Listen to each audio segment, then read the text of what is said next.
Okay,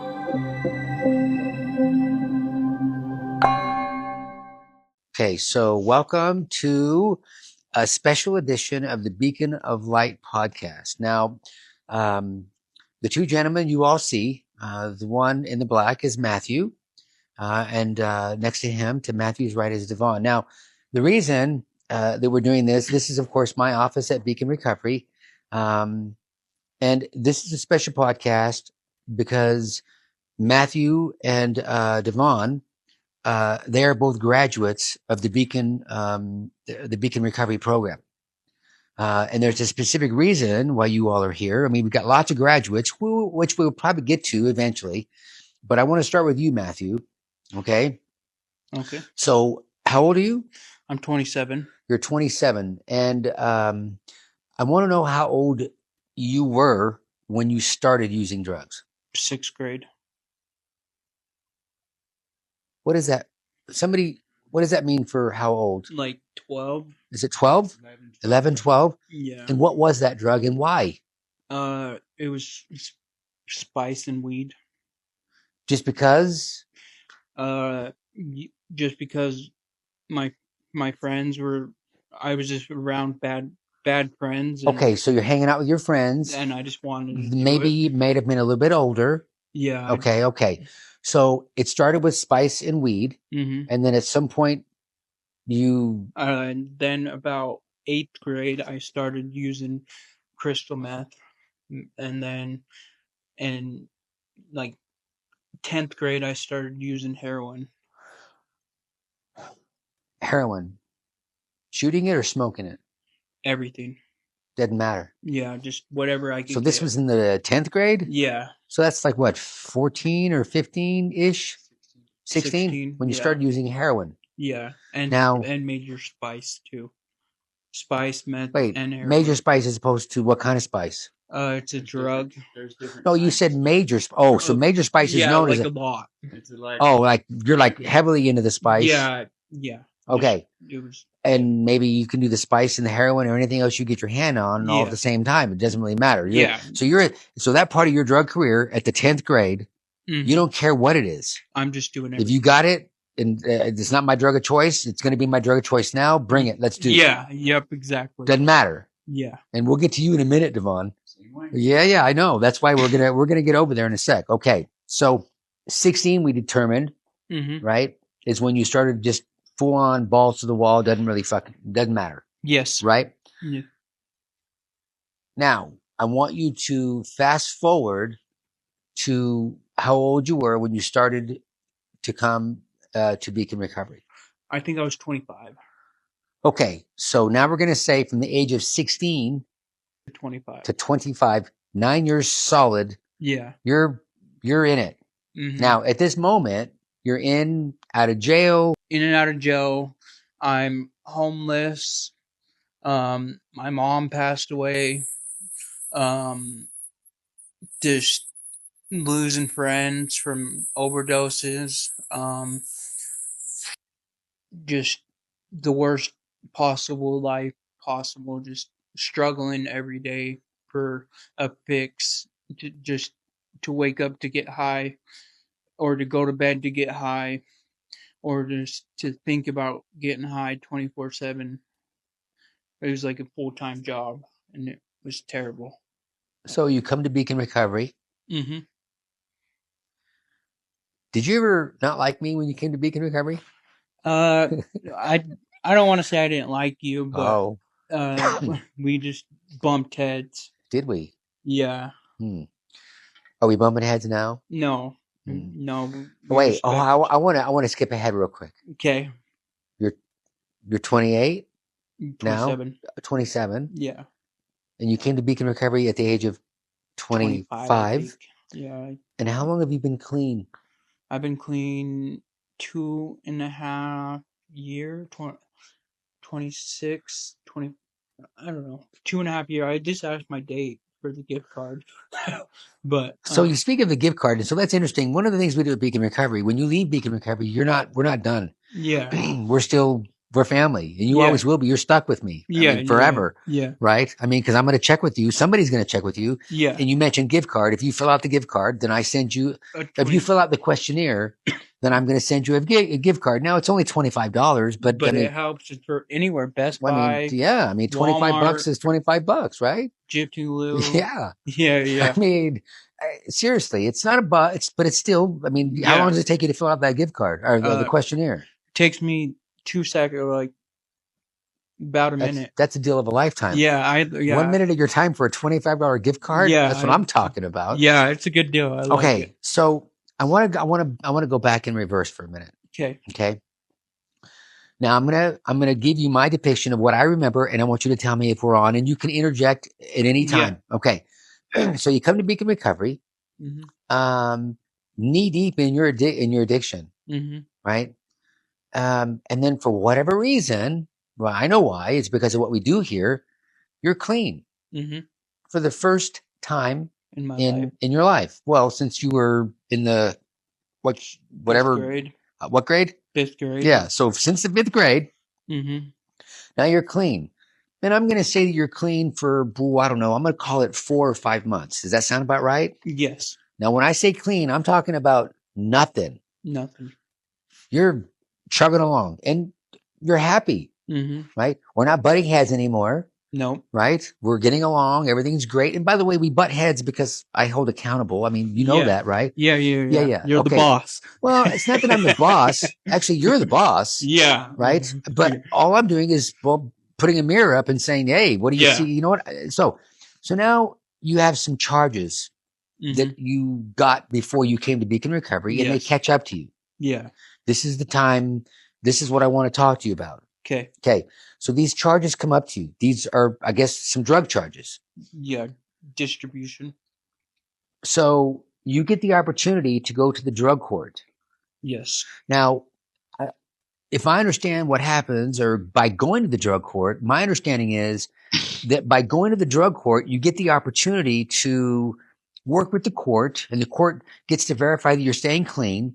Yeah. And then if you do, you go to drug court, and if you complete drug court, you lose your felony disappears. It drops down, and it's not on your record. So you go to drug court, you complete drug court, the felony that you had is gone. Yes. So it's kind of a big deal for you to go to drug court. Yeah. Yes, it was. But I couldn't. We're gonna get to that. Yeah. Okay. So now you're clean for the first time in your life, and you go to the drug court. I believe that's Judge Maynard. Yes, Judge Maynard. Good guy, I think. Right? Yeah, I like him. I like him. Yeah, he's a pretty good guy. I do. I've been in his courtroom many times. Yeah. And he seems to be really, really fair. Yeah, he is. Right? But something happened because you go to the drug court, and what did Judge Maynard tell you that you had to do to be in the drug court? I had to go to the health department, and if I would have went to the health department, I would have probably lost everything. So hold on a sec. When you say the health department, are you talking about Bear River Health Department? Bear River Health Department or Bear River Mental Health? Mental health. Okay, so Bear River Mental Health, the judge tells you, in order for you to get accepted into my drug court, you must go to Bear River Mental Health. Okay. Now, what do you say to that? I said, no. Why? Because I couldn't. I was already in Beecon Recovery. Well, let me ask you something. Bear River Mental Health. Yeah. Had you been to Bear River Mental Health before? Yes. Throughout the course of your drug career? Yes. And how many times do you think you've been in and out of that program? About 3 times. So about 3 times you went to this place. So in your mind, you're thinking, well, wait a minute. I don't want to go to that place that I've been to before that doesn't work for me. Yeah. I'm at Beecon, and I think it's working for me. And it's working. And you say that to the judge. And is that correct? Yes. And I said, Beecon gives me a place to live. What do you guys give me? Oh, so thank you for bringing that up. Beecon Recovery has a sober living. Yes. A roof over your head. Yes. It's cold outside. The first time since my mom passed away that I have a place to live, and the health department doesn't give you a place to live and or stability. They don't offer resources really like that to anyone. The only place Can out you the hand longest time was Bear River. so this was Devon. Now, Devon, we're gonna finish Matthew's story, but you just said something, and we're gonna get back to your story. And we're just gonna be passing the microphone back and forth. Okay. What did you say? We're gonna talk about Devon for a minute. Okay. Now, how old are you, Devon? 36. You're 36. And how old are you when you start using drugs? 9 years old. What was that drug? Weed, meth, or crank. Back then it was crank. And why are you doing that? I had 2 older brothers that were my heroes. I looked up to them. They were in it. I wanted to be just like them, Okay. Copy what they did. And when did you graduate from something other than weed and crank? And what did you graduate to? When I was 10 or 11, I started taking pain pills with my brother's older friends. Started selling them. When I was 14. 10 or 11? Yeah. And then when I was 14, I tried heroin for the first time, Shooting it. And it just went from there. From then on, it was anything I could get high off of, I was doing. Same thing as Matthew said a minute ago. Yeah, didn't really matter. Whatever you got, I don't care. I'm not going to investigate where you made it, where it came from. I don't give a shit. Let's go. As long as it was a mind-altering substance that could make me numb away. Okay. I was doing it. So now you also, I think, went through the Bear River program. I've been through the Bear River program quite a few times. How many times is quite a few times? At least 5 or 6. At least. I see. Okay. So when Matthew was talking about his experience with Bear River, right? And it didn't work. What did you say? You said, something about resources. It's just like you go to the program, you do their ILP class, the treatment. Like if you messed up, you relapse, whatever, and you're honest about it and you need help. They don't give you resources. They don't try to refer you out to a different treatment center to try to get you more help. They just turned me into my PO, got me sent to jail. Like made me go to their office, call my PO right there in front of my counselor and have my PO come get me. It was never... And take you to jail. Take me to jail. It was never offering me to go to a residential or an inpatient, like something that I absolutely needed. I'm pretty sure I probably needed it at that point. Okay, so I'm just going to interject real quick because I know these things. Bear River Mental Health has a contract with Utah Medicaid that we'll talk about and discuss on another podcast. That contract, just so you know, for your own knowledge, that's what they're supposed to do. Yeah. They're supposed to, as per their contract with with Utah Medicaid, when that happens, they're supposed to refer you out. And I think that is a human rights violation, which is why I want you to hand the phone back to Matthew, or the microphone. Okay. So you tell the judge, I don't want to go to Bear River.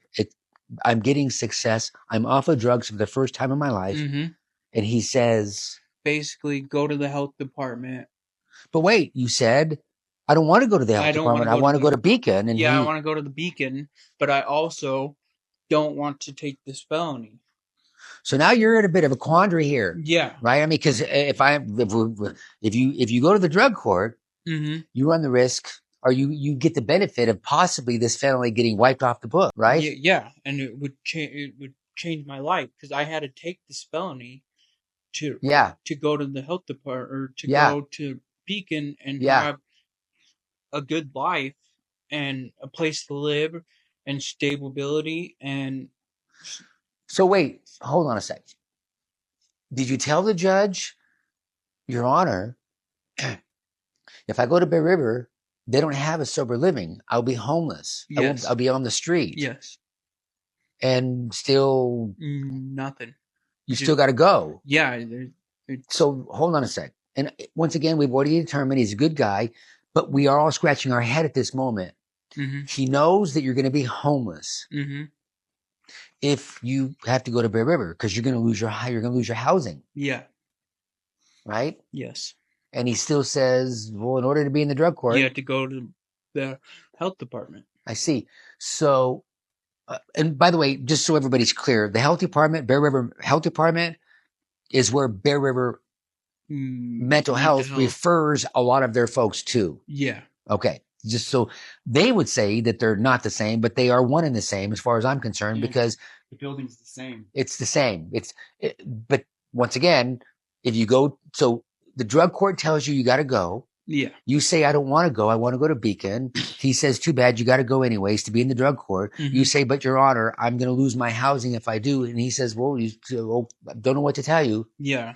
Now I want to just, and Devon, they can't hear you talking, but nod your head if what I'm about to say to you is true. If this is an accurate depiction, okay?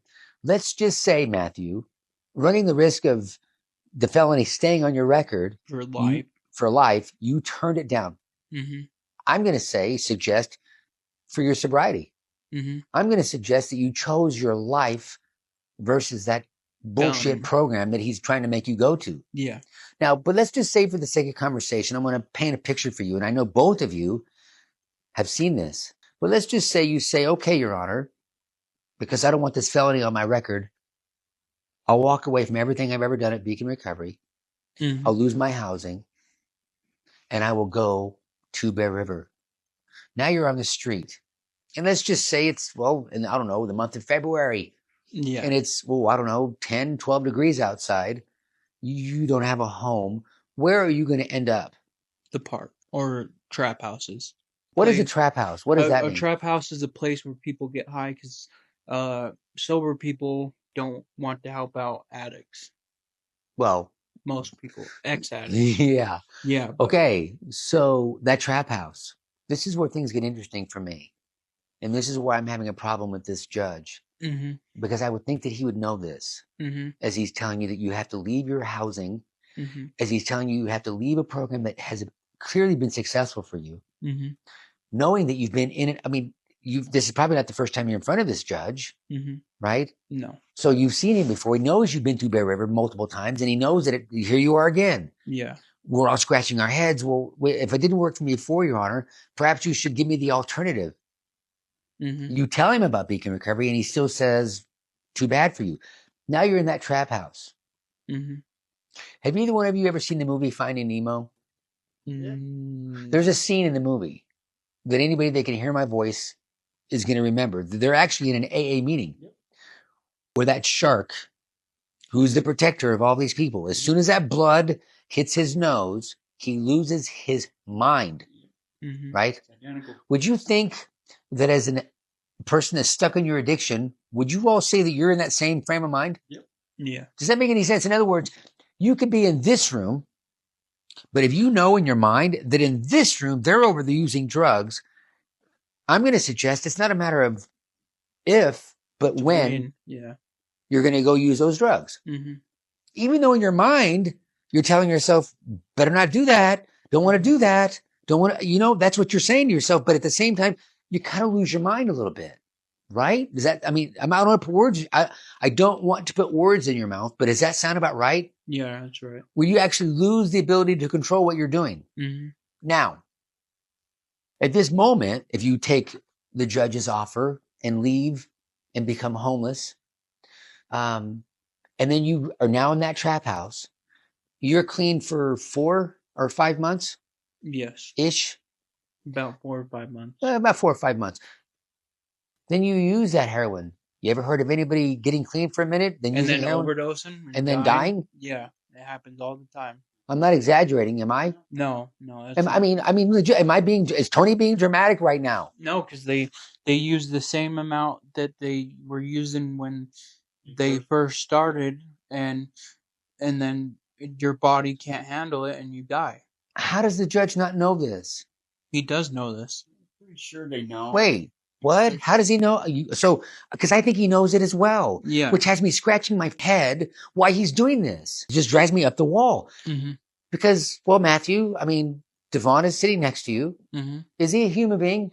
Yes. Devon, is Mathew a human being? Yeah. Do you deserve, Mathew? Do you deserve all that this life has to offer? Yes. Are you able to make choices and decisions on your own? Yes. Would it have been nice for you if the judge would have said, you know what, if you want to go to Beecon Recovery, go to Beecon Recovery and stay in the drug court and life would be okay? Yeah. That would have been better, I think. Yeah, it would have worked out. Because when you turn the drug court down, you're probably a little bit worried. Yeah. Does that sound about right to you? Yeah. So in essence, what he did was made your recovery a little bit more difficult. Yes. And he didn't have to. No. He could just let you choose instead What of I being wanted instead of instead of telling me. forcing you to go someplace that you know clearly didn't work. Yes. What did I miss? No, that's it. Can you hand the microphone to Devon, please? Yes. You witnessed every bit of what we just discussed. Yeah. Because you were now. Wait a minute. Okay, so hold on. We were together. I want to fast forward for a sec. Yeah. What do you do for a living? I'm a peer support and case manager at Beecon Recovery and house manager for the sober living house. Wait. So you are an addict back in the day, Yeah. waking up every morning, Yep. figuring out where you're going to get your next fix. That's all you're thinking about. Yeah. Oh, you have kids? Yeah. They weren't with you. No. No kids. Your wife? She was in prison Oh, at that time when I at was that there. time. Yeah. I see. So you pretty much got, well, the drugs and the streets. Yeah. Right? So now you find Beecon Recovery, right? At the age of what? I was 32 when I walked into Beecon. 32. Did you ever get mad at me? Oh, yeah. More than once. Probably at least 10 times or more. Why? Because we both are humans. We both see things differently. We perceive things differently. And, us addicts don't like to get uncomfortable and change. We don't like change. Oh. And when it's positive, good change, we usually run from it. Well, when you were mad at me, did you know that I loved you? Always. No matter what was going on, no matter what the situation was, you always cared, you always loved and wanted to see you just wanted what was best for us. That's it. So you find Beecon Recovery. Yeah. And you may have relapsed once or twice, did you? I relapsed quite a bit when I was here. After losing my grandma and my older brother and my uncle and just everything that I was dealing with in that short span, I did relapse on meth quite a few times.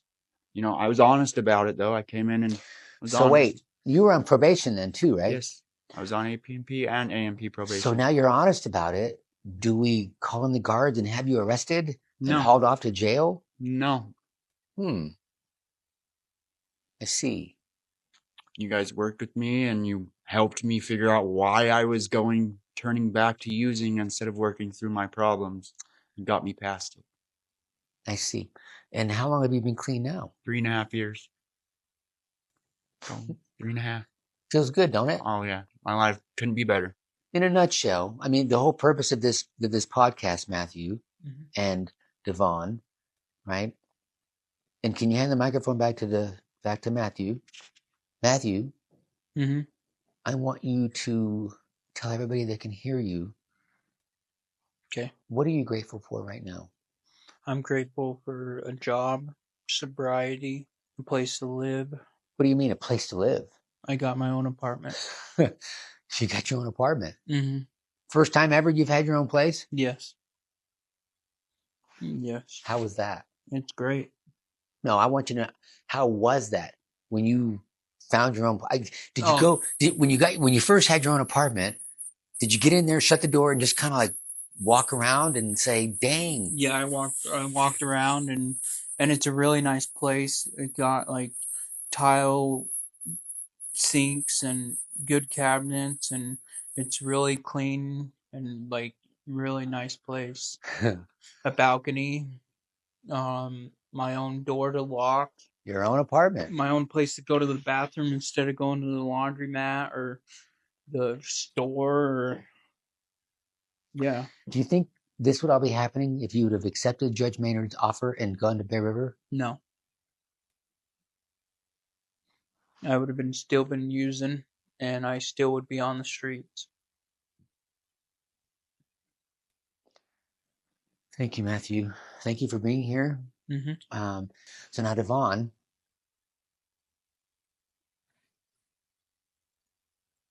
Nick. My older brother, Nick. Where's Nick? He's with our Heavenly Father, living his best life. The way I look at it. in a better place, living his best life with everyone else up there. So, did Nick's death have anything to do with drugs? Yeah. He was struggling in his addiction. He just couldn't figure out how to get sober and have it stick, and he just wouldn't stop. And he got a blood infection from Yeah, but using hold on dirty a sec. needles, and Got a blood infection for the needles, but I want to make sure that we're, and Matthew, you can shake your head yes or no on this. Okay. Are people with addictions like Nick and young Matthew and young Devon, are you guys like bad people? no, No.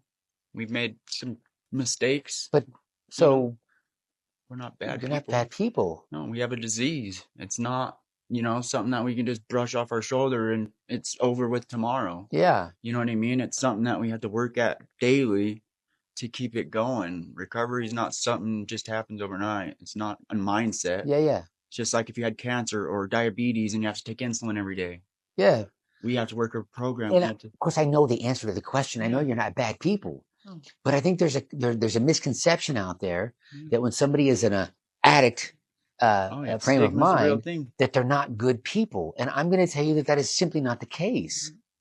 Is everybody that can listen to Devon and listen to Matthew? Matthew's he's a good guy. Yeah. Devon's a good guy. They're good people. They're just stuck in their addictions. Yeah. Okay. But my problem is the way the system is set up in this town. What if Matthew didn't?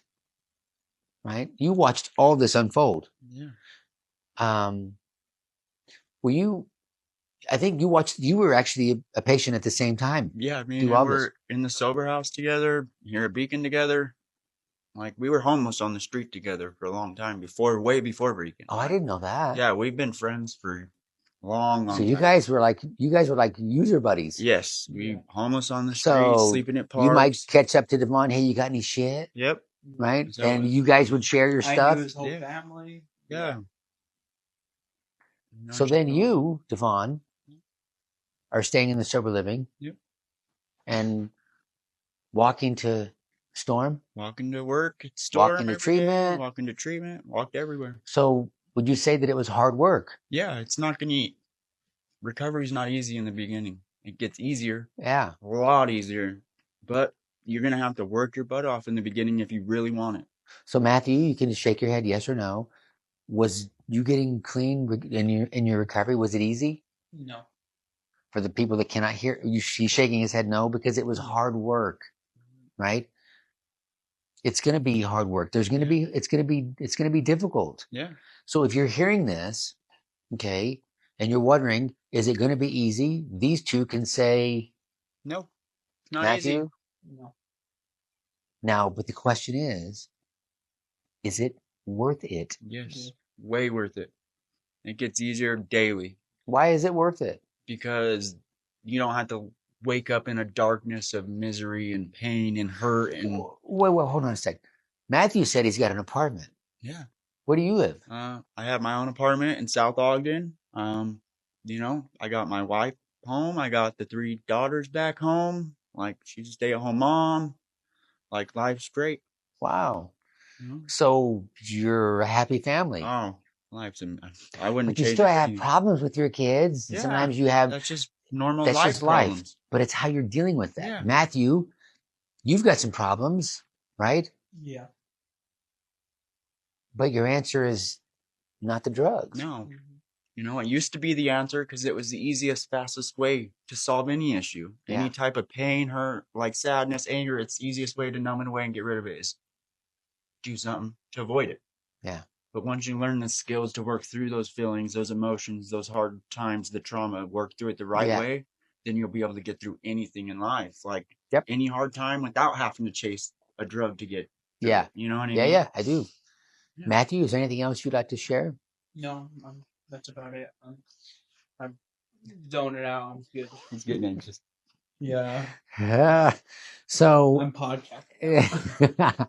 So Matthew is podcasted out. Yeah. Yeah. Well, listen, I want to thank you, Matthew. You're welcome.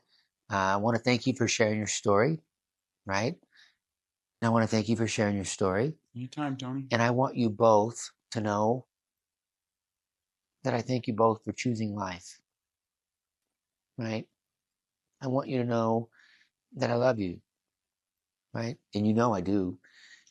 I know you know I love you both. And we love you too, I Tony. know. We thank you for, Everything. giving us the guidance and the direction that we needed to get through that time. Like, we wouldn't be where we're at if it wasn't for you starting this program and our higher powers That's what I was going to showing you say. that. I'm just doing what I'm told, Yeah. right? But it feels good to be used. It really does. You say, well, that person used me. I love being used by our Father in heaven in this capacity because I love the energy that you two have. And, we'll leave this, right? You coined a phrase. Do you remember what that Yeah. was? Addicts, when you're in your full addiction, you are soulless. I want to say that slowly. Soulless. Soulless. That's When one you're- word or two.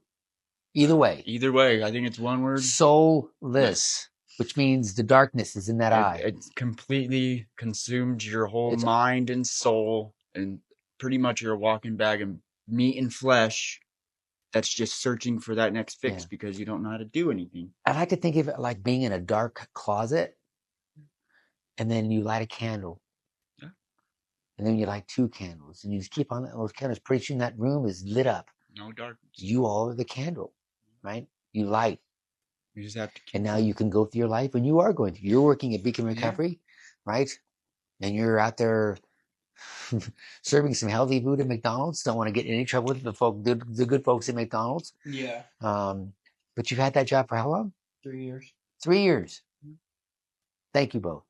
Thank you, Right. Tony. Yeah.